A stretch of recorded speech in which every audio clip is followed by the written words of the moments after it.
할렐루야. 우리 금요 기도회로 나오신 우리 성도님들을 주님의 이름으로 축복하고 환영합니다. 여러분, 자살을 거꾸로 읽으면 뭐가 됩니까? 살자. 훌륭합니다. 자, 그럼 역경을 거꾸로 읽으면 뭡니까? 역경. 어렵나요? 경력입니다. 예. 그 다음에 인연을 거꾸로 읽으면 연인. 자, 마지막 질문입니다. 내 힘들다를 거꾸로 읽으면 내 힘들다. 네 글자니까 힘든가요? 다들 힘내입니다. 내 힘들다. 거꾸로 다들 힘내입니다. 여러분, 그렇습니다. 우리 인생에 찾아오는 어려움들을 이렇게 거꾸로 보면 경력이 되고 또 기회도 되고 과정이 되는 것입니다. 그러니 여러분, 어떻게 될까요? 힘을 내야 된다는 것입니다. 여러분, 힘은 누가 줄까요? 그렇죠. 전능하신 하나님이 여러분에게 힘을 주신다라는 것입니다. 그래서 여러분, 우리 좌우 앞뒤에 계신 성도님들을 바라보면서 이렇게 축복했으면 좋을 것 같습니다. 주 안에서 힘내십시오. 주님이 도우십니다. 라고 축복하겠습니다. 주 안에서 힘내십시오. 주님이 도우십니다. 아멘. 힘이 좀 납니까? 예, 그러면 무엇을 해야 될까요? 할렐루야 해야죠. 할렐루야. 우리 할렐루야로 3번 외치면서 하나님께 영광 돌리겠습니다. 할렐루야. 아멘. 할렐루야. 아멘. 할렐루야. 아멘. 우리 하나님께 영광을 돌리겠습니다. 남유다의 4대 왕 누구입니까? 여호사밧입니다. 여호사밧 이후로 이 남유다는 영적 암흑기를 보내게 됩니다. 여호사밧의 아들 여호람, 그는 이제 남유다의 5대 왕이었습니다. 그는 북이스라엘의 악한 왕이었던 이 아합의 딸과 결혼을 합니다. 그리고 결혼한 이후에 그가 왕위에 있었을 때 어떤 일을 했느냐? 유다 여러 산에 산당을 만들고 그의 조상들의 하나님 여호와를 버립니다. 그게 그 인생이었어요. 그리고 이어서 남유다의 6대 왕 아하시야, 그 역시도 외할아버지 아합, 그 아합의 길로 행하고 아합의 집의 가르침, 그 가르침을 따라 하나님 보시기에 악을 행하며 살았습니다. 이것이 성경의 평가이고 성경의 기록이었습니다. 이처럼 한 나라의 왕이 타락하니까 그 나라가 제대로 되겠습니까? 온갖 혼란과 어두움이 가득했습니다. 근데 여기에 이 남유다의 타락의 정점을 찍은 왕이 나옵니다. 그러니까 5대 6대로 끝이 안 나요. 7대 왕인 바로 아달랴입니다. 아달랴. 여왕이죠. 이 아달랴는 남유다 5대 왕이었던 여호람의 아내이자 6대 왕 아하시아의 어머니가 됩니다. 근데 이 아달랴는 자신의 아들 아하시아가 죽자 곧바로 무슨 일을 행했냐면 남유다의 왕자들의 씨를 모두 진멸합니다. 쉽게 말해서 자신의 손자들을 다 죽입니다. 여러분들 중에 이 자리에 앉아 계신 분들 중에 손주들 있으시잖아요.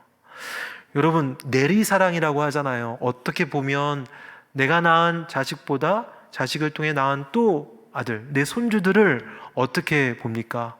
더 사랑스럽게 보이는 거예요. 내리사랑이라고 하죠. 그러니까 눈에 넣어도 아프지 않은 그런 손자를 죽인다. 여러분, 상상이 됩니까? 도저히 상상이 되지 않죠.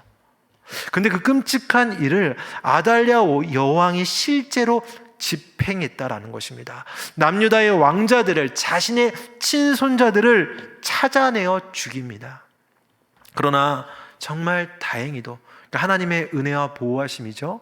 아하시아의 누이 여호사밧과 그의 남편 여호야다가 그 위기의 상황 속에서 왕자 요아스 그 한 명을 몰래 빼내어서 성전에 숨겨 목숨을 보존케 만들게 됩니다.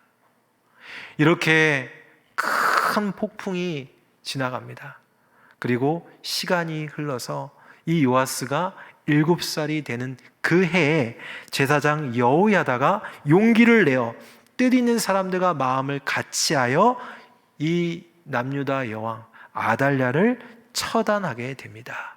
여러분, 이것을 이제 정치적 개혁이다라고 말할 수 있습니다. 왜 개혁이냐? 개혁이라는 것은 완전히 뒤집어 놓고 파괴하는 것이 개혁이 아닙니다. 개혁은요, 원래 초창기 원형의 모습대로, 그러니까 원형의 모습이 있는데 시간이 흘러가면서 그 원형이 어긋나 버리는 여러 가지 문제들이 있잖아요. 그것을 고쳐 나가는 거예요. 원형의 모습 그대로 보존하기 위해서 돌려놓는 것, 그것이 바로 개혁입니다. 지금 이 아달랴는 북이스라엘 아합과 이세벨의 혈통이에요. 절대 남유다 왕이 될 수가 없어요. 그런데 아달랴는 자신이 왕이 되려고 남유다의 왕자들을 다 죽인 것입니다. 그러니까 이거 자체가 잘못된 것이죠. 그렇기 때문에 이제 다윗의 혈통이요 남유다의 정통 왕인 요아스가 세워지는 것이 바로 이 남유다 원래의 모습 그대로 돌려놓은 정치적 개혁이라고 말할 수 있는 것입니다. 이렇게 여호야다의 주도로 정치적 개혁이 이루어졌지만 그것으로 남유다의 개혁이 끝나는 것이 아니었습니다. 바로 이 남유다 백성들의 신앙을 원래대로 돌려놔야 했다라는 것이죠. 바로 오늘 우리가 읽은 본문이 바로 종교개혁, 여호야다의 종교개혁을 기록하고 있습니다. 오늘 우리 주시는 이 본문의 말씀을 통해서 여호야다가 어떻게 남유다를 어떤 방법으로 종교개혁을 이루었고 그 결과 어떤 회복을 이루었는지를 오늘 말씀을 통해서 우리 함께 살펴보도록 하겠습니다. 여러분, 먼저 제가 계속해서 개혁에 대해서 말하고 있는데 여러분, 기독교가 말하는 개혁의 기준이 있습니다. 그 기준은 무엇일까요? 어려운 건 아닙니다. 여러분 갖고 있어요 지금. 뭘까요? 성경입니다. 여러분, 성경은 즉 하나님의 말씀은 개혁의 절대적인 기준이에요. 그리고 신앙인의 개혁, 그럼 뭘 얘기해요? 말씀대로 돌아가자예요. 그래서 여러분 1517년 마틴 루터로 시작된 종교개혁의 모토가 무엇입니까? 오직 성경으로 돌아가자라는 거예요. 성경을 보니까 지금 이 중세교회의 상황이 다 틀려 먹었다라는 거예요. 그러니 성경이 기록된 대로 돌아가자. 그것이 종교개혁의 핵심이었습니다. 여러분, 제사장 여호야다도 마찬가지였어요. 이 남유다가 바로 말씀대로 돌아가자였어요. 그래서 이 일을 위해서 행한 것이 있습니다. 오늘 16절의 말씀인데요. 우리 16절의 말씀 우리 함께 읽어보겠습니다. 시작.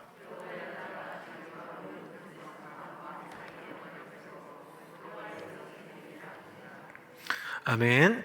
여호야다는 자기를 비롯해서 남유다의 모든 백성과 그리고 누구? 왕, 요아스 왕까지 포함하여 언약을 세웁니다. 그러니까 말씀을 세운 거예요. 하나님의 말씀을 남녀노소 상관없이 어떤 직분에 있는지 상관없이 모든 사람을 포함하여서 언약, 하나님의 말씀을 세웁니다. 여러분, 하나님의 백성이라고 불릴 수 있는 이유는 뭘까요? 바로 하나님의 말씀을 받았기 때문에 그래요. 하나님의 말씀을 받았기 때문에 우리는 하나님의 백성이라고 부를 수 있습니다. 여러분들은 그러면 하나님의 말씀을 받았습니까? 아멘이시죠. 여러분, 그렇다면 여러분의 말씀이 받은 것뿐만 아니라 하나님의 말씀이 정령코 여러분의 삶 가운데 분명하고 확실하게 세워져 있습니까? 아멘이시죠. 그렇다면 여러분, 그 하나님의 말씀의 조명을 받아야 돼요, 우리가. 그 하나님의 말씀의 조명을 우리 자신, 우리의 심령을 비추어 봐야 된다는 거예요. 하나님의 말씀의 빛을 갖고, 그리고 나서 말씀대로의 개혁을 실행해 나가야 된다는 거예요. 말씀을 내 자신을 통해서 바라보게 하고 그 다음에 그 말씀대로 실행을 해야 된다는 거예요.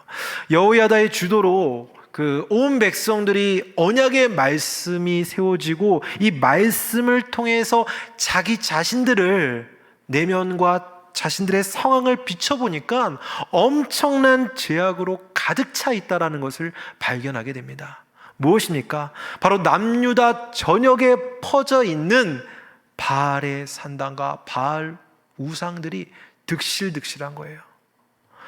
여호와 하나님께서 가장 가증히 여기시는 그 일들이 무려 15년 동안 유지되고 있었다라는 것입니다.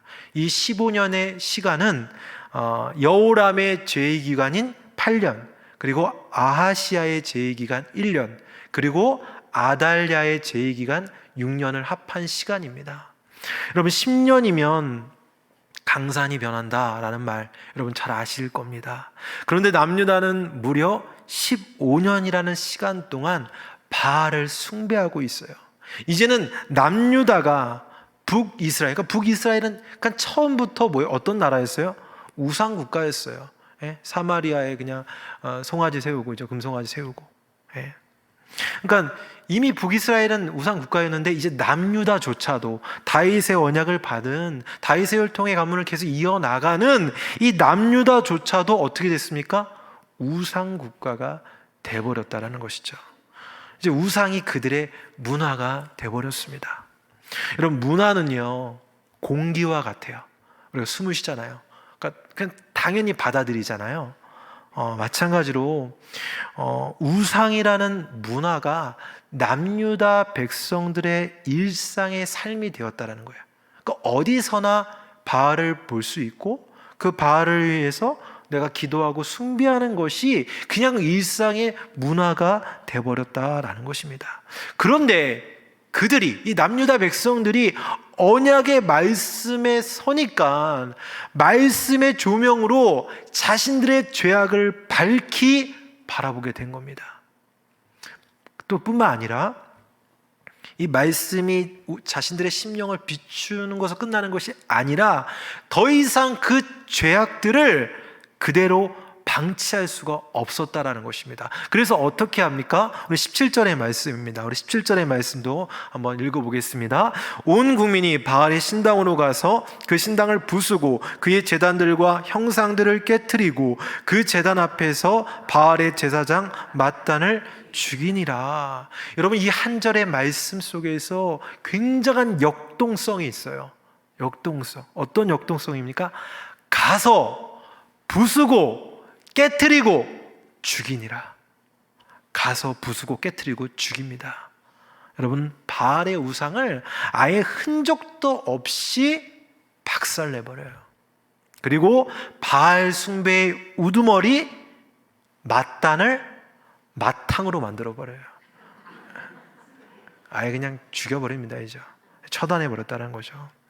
여러분, 하나님께서 주시는 살아있는 말씀이 우리 안에 임하게 되면 하나님 보시기에 옳지 않은 것들을 강력하게 거부하게 됩니다. 진짜 하나님의 말씀이 임하면. 근데 거부로 끝나는 것이 아니라 그것을 실행하게 돼요. 움직이게 된다는 것입니다. 실천하게 된다는 것이죠. 여러분, 저 역시 이제 고등학교 1학년 때 제가 이제 예수 그리스도를 영접하고 말씀을 듣고 말씀의 은혜를 받고 나서 가장 먼저 했던 일이 무엇이냐?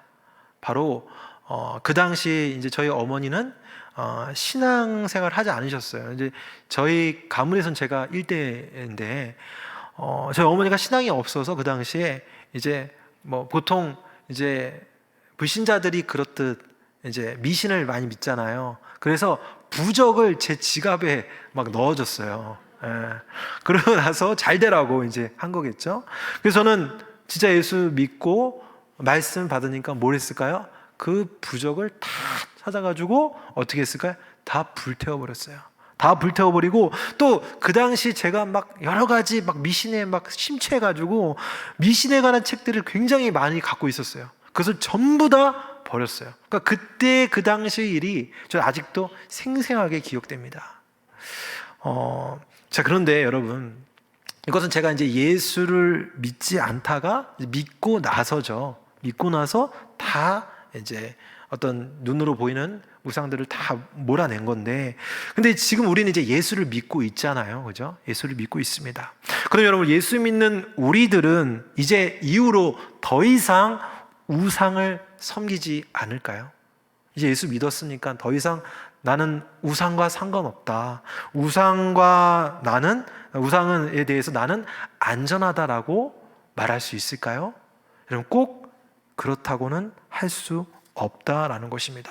물론 성도인 우리는 어떤 형상화된 우상을 대놓고 섬기지는 않지만, 형상화되지 않는, 보이지 않는 우상을 나 자신도 모르게 받아들이고 따르는 경우가 있다라는 거예요. 여러분, 실제로 어떤 분은요, 정치가 우상이에요. 그러니까 정치적 색깔, 뭐 빨간색이든 파란색이든 뭐 노란색이든 뭐 여러 색 있잖아요. 그 정치적 색깔을 하나님의 말씀보다 더 우위에 놓고 살아갑니다.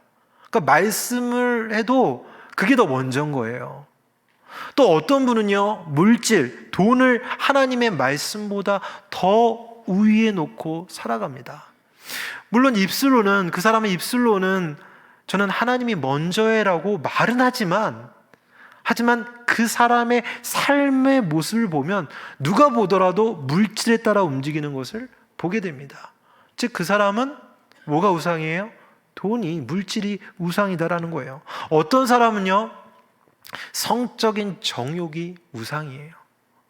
그래서 결혼의 언약을 깨트리고 배우자 외에 다른 사람과 성관계를 맺으면서 하나님께서 세우신 가정을 파괴합니다. 그러니까 자신의 성욕이, 그런 욕구가 하나님의 말씀, 하나님보다 우위에 있다라는 것입니다. 그 외에도 뭐 명예와 권력이, 때로는 자녀가 우상이 되기도 하죠. 사랑하는 여러분, 언약 백성이 아닌 세상 사람들이 보이는 우상과 보이지 않는 우상을, 그 우상에 따라 살아가는 것은 어쩌면 당연한 현상인 거죠. 당연한 일인 거죠. 그런데 어떻게 언약 백성이, 성도인 우리가 그런 끔찍한 일들을 행하냐라는 겁니다. 왜 그렇게 사느냐라는 겁니다. 여러분, 하나님의 말씀은 여러분 장난이 아니죠. 하나님의 말씀은 그리고 죽은 문자가 아니에요. 세상에 널려있는 어느 책에서나 볼 수 있는 그런 흔한 교훈 중 하나가 아니다라는 겁니다. 살아있는 말씀, 생명의 말씀, 능력의 말씀, 구원으로 인도하는 말씀, 오늘 우리 삶에서 역사하는 살아있는 하나님의 말씀이다라는 것이죠. 여러분, 이러한 하나님의 말씀에 조명을 받아야 되는 것입니다. 이 말씀 앞에 정직하게 서야 되고요, 말씀 앞에 겸손히 받아들여야 한다라는 것입니다. 여러분, 그래서 이 정직하게 하나님의 말씀을 받게 되면, 그 말씀의 은혜를 받으면 아까 얘기한 것처럼 반드시 해요. 하나님께서 미워하시는 일들을 끊어내려고 한다라는 거예요. 말씀에 비추어 잘못된 나의 죄된 습관들, 죄된 중독의 증상들, 다른 사람에게 드러내지 않고 숨겨놓은 나만의 바알의 우상, 그 모든 것들을 부수고 깨트리고 죽이는 이러한 역사가 반드시 일어난다는 것입니다. 바로 여러분들에게 이러한 말씀의 역사가 이루어지기를 주님의 이름으로 축원합니다. 두 번째로 여호야다의 종교개혁은 예배개혁이었어요. 예배개혁. 여호야다는 모든 백성들과 언약을 세우고 우상을 제거했습니다. 그리고 나서 모세의 율법에 기록된 대로 번제를 예배를 드리게 됩니다. 우리 18절의 말씀 우리 한번 같이 읽도록 하겠습니다. 시작.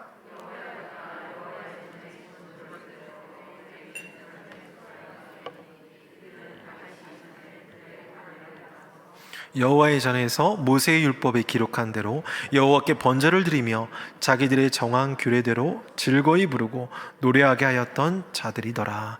아멘. 15년간 바알을 섬기는 우상 국가가 되어버린 이 남유다는 하나님께 마땅히 드려야 할 예배가 완전히 무너져 버렸어요.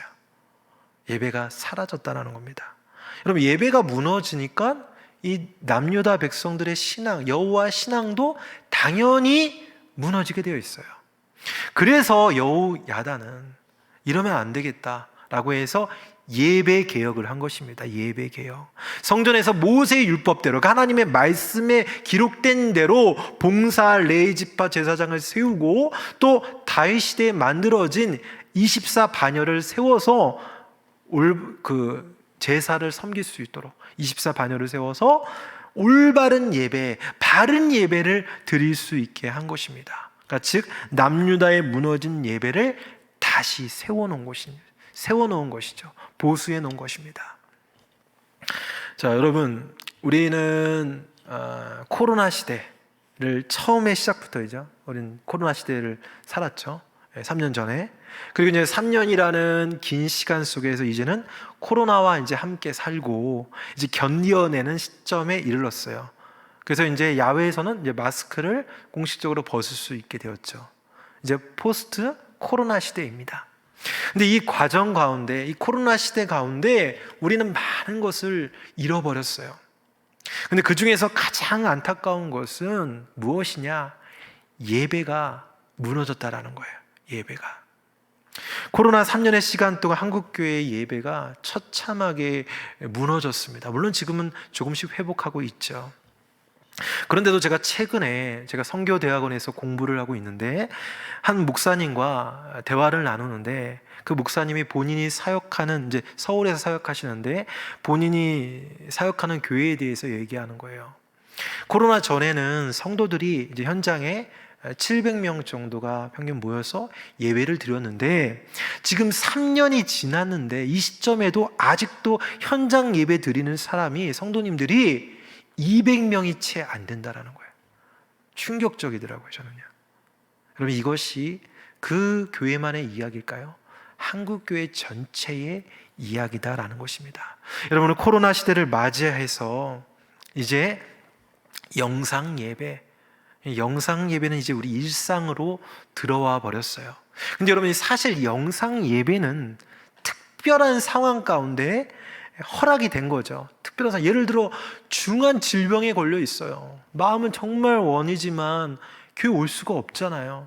그런 분은 영상 예배를 드려야겠죠. 어떤 극심한 어떠한 정말 내 몸을 움직일 수 없는 그런 상황.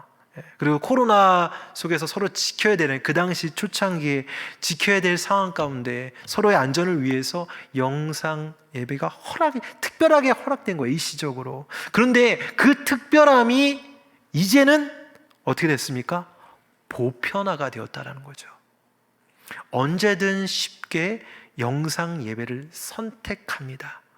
현장에 갈 수 있어요. 그러나 나는 뭘 선택해요?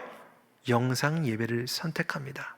즉 우리의 편리함과 익숙함이 예배의 판도까지 바꿔버렸다는 거죠. 여러분, 이것이 예배가 무너진 것입니다. 여러분, 왜 그렇게 말할 수 있느냐? 여러분, 예배는요 절대 인간이 주체가 될 수가 없어요. 예배의 주체와 대상은 하나님입니다. 절대 인간이 주체가 될 수가 없어요. 하나님께 맞춰야 되는 거예요. 예배의 주인은 내가 아니라, 나의 편리함이 아니라, 나의 상황이 우선되는 것이 아니라 하나님께 맞춰줘야 된다는 거예요. 여러분, 그래서 예배는 인간의 편에서 볼 때는 불편함 그 자체예요. 불편함 자체. 여러분, 구약의 제사장들이 제사를 어떻게 드렸습니까? 여러분, 번제를 예로 한번 들어볼까요? 우리 레위기 1장 3절부터 9절입니다. 우리 말씀을 띄워줄 텐데요. 한번 레위기 1장 3절부터 9절, 번제를 드리는 거예요. 한번 같이 읽어보겠습니다. 시작. 그 예물이 소의 번제이면 흠없는 수컷으로 회막문에서 여호와 앞에 기쁘게 받으시도록 드릴지니라. 그는 번제물의 머리에 안수할지니 그를 위하여 기쁘게 받으심이 되어 그를 위하여 속죄가 될 것이라. 그는 여호와 앞에서 그 수송아지를 잡을 것이요 아론의 자손 제사장들은 그 피를 가져다가 회막문 앞 제단 사방에 뿌릴 것이며 그는 또 그 번제물의 가죽을 벗기고 각을 뜰 것이요 제사장 아론의 자손들은 제단 위에 불을 붙이고 불 위에 나무를 버려놓고 아론의 자손 제사장들은 그 뜬 각과 머리와 기름을 제단 위에 불 위에 있는 나무에 버려놓을 것이며 그 내장과 정강이를 물로 씻을 것이요 제사장은 그 전부를 제단 위에서 불살라 번제를 드릴지니 이는 화제라 여호와께 향기로운 냄새니라. 아멘. 자, 여러분, 이것이 예배예요. 번제. 그죠? 하나님께 여러 번 드린 게 한 번의 예배예요. 번제를 지금 드렸어요. 여러분, 쉬워 보입니까? 지금 쭉 읽어봤잖아요. 흠없는 제물이어야 돼요. 또 선택해야 돼요. 흠없는 제물에 안수하고 제물을 그 다음에 잡고 죽이고 또 피를 가져다 회막문에 뿌리고 또 그 제물의 가죽을 벗기고 각을 띄고, 그래서 끝난 줄 알았더니만 또 불을 붙이도록 나무에 벌려놓고 또 그 뜬 각과 머리에 기름을 벌려놓고 불사를 해야 돼요. 쉬워 보입니까? 아니죠. 불편합니다. 아주 수고로워요. 철저한 헌신이 요구된다라는 것입니다. 여러분, 그렇습니다. 예배란 하나님께 대한 우리의 완전하고도 철저한 헌신이에요. 이 헌신을 드리는 겁니다, 여러분. 로마서 12장 1절의 말씀 보겠습니다. 로마서 12장 1절. 그러므로 형제들아, 내가 하나님의 모든 자비하심으로 너희를 권하노니 너희 몸을 하나님이 기뻐하시는 거룩한 산제물로 드리라. 이는 너희가 드릴 영적 예배니라. 우리 몸을 전인격을 다해서 거룩한 산제물로 하나님께 드리는 거예요. 우리 몸을. 그것이 예배라는 거예요.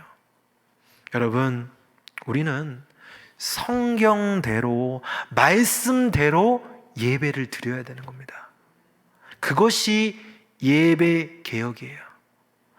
예배는 우리 몸이 드려져야 되는 거예요. 그래서 예배 공동체는 만남이고 대면이고 함께 하는 것이에요. 하나님은 우리를 영상으로만 보기를 원하시지 않습니다. 우리의 몸과 영을 원하세요. 그죠? 물론 영이신 하나님은 언제 어디서나 함께 합니다. 그렇죠. 영상 가운데도 하나님이 함께 하시죠. 그곳에 분명. 그런데 이게 분명한 사실인데, 여러분, 또 다른 분명한 사실이 있는데 그게 무엇이냐? 초대교회로부터 지금까지의 예배는 예수 그리스도를 주로 고백하는 성도들이 함께 모여 교회 공동체를 이루어서 하나님께 예배를 드렸다라는 것입니다. 이것도 분명한 사실이다라는 것입니다. 여러분, 정신을 똑바로 차리셔야 돼요. 여러분, 주님이 다시 오실 때가 가까이 오면 올수록 모이기를 패하는 습관이, 즉 모이지 않는 일들이 흔한 일이 돼버린다고 성경은 기록되어 있어요. 그러니까 악한 대적 사탄은 주님의 때가 가까이 오면 가까이 올수록 불안하죠. 사탄도 이제 아는데. 그러니까 어떻게 합니까? 길을 써요. 길을 쓰고 수고하고 애를 써서 이 성도들을 어떻게 하면 모이지 못하게 할까? 온갖 희한하고 다양한 방식으로, 문화로, 여러 가지 사건으로 공격합니다. 그 목적은 뭘까요?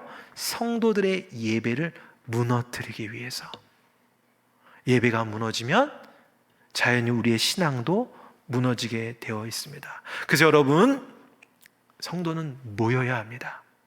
모이기에 힘쓰므로 예배를 드려야 됩니다.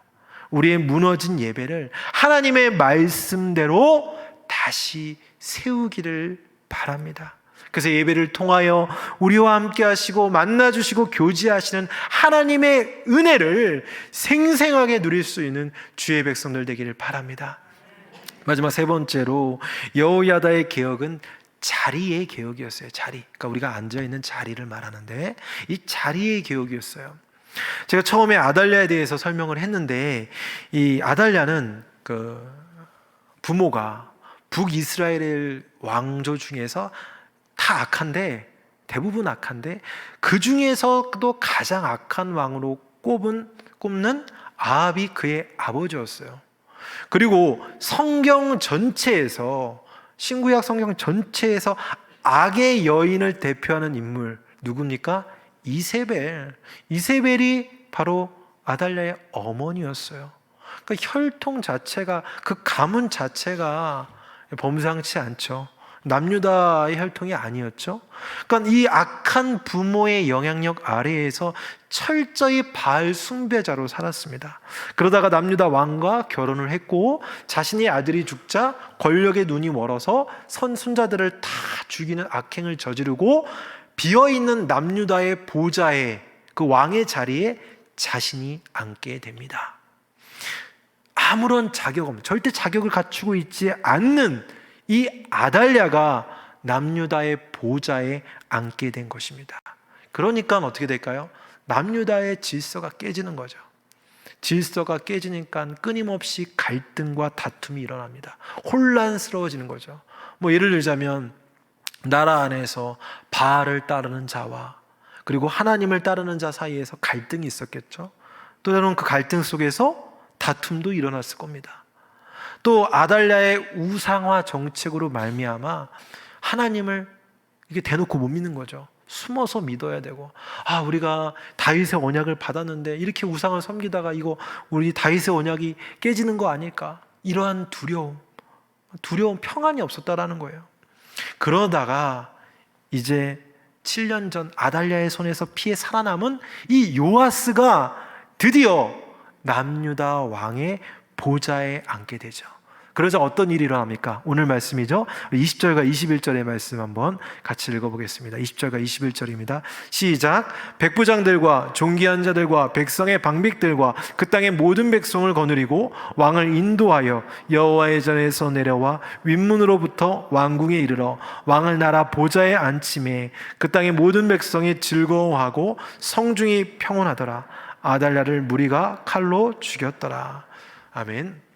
여러분, 당시 요아스의 나이는 7살입니다. 우리로 치자면 유치원에 갈 나이죠. 어린 아이였습니다. 뭘 할 수 있는 나이가 아니에요. 뭐 리더십이 있거나 뭐 통치력, 뭐 탁월한 뭐 신앙, 아무것도 없습니다. 그런데 그로 말미암아 남유다의 질서가 잡히고 백성이 기뻐하고 평온하게 되었다라는 거예요. 도대체 왜 그렇습니까? 바로 이 요아스가 언약의 말씀대로 다윗의 혈통이요 그리고 아시아의 친아들로서 남유다의 정통의 왕으로서 바로 왕의 보좌에 앉았기 때문에 그렇다는 거죠. 그러니까 원래부터 앉아 있어야 될 왕이 드디어 제자리에 앉았기 때문에 바로 그 나라에 어떤 일이 벌어져요? 백성이 기뻐하고 평온할 수가 있었다라는 거예요. 샬롬이 찾아왔다라는 거예요. 원래 있어야 앉아야 될 보좌에 왕이 앉으니까 이런 일이 벌어졌다라는 것이죠. 여러분, 성도된 우리가 이 어둡고 죄악 많은 세상에서 참 기쁨을 누리고 참 평안을 누릴 수 있는 그 이유, 그 원인은 무엇일까요?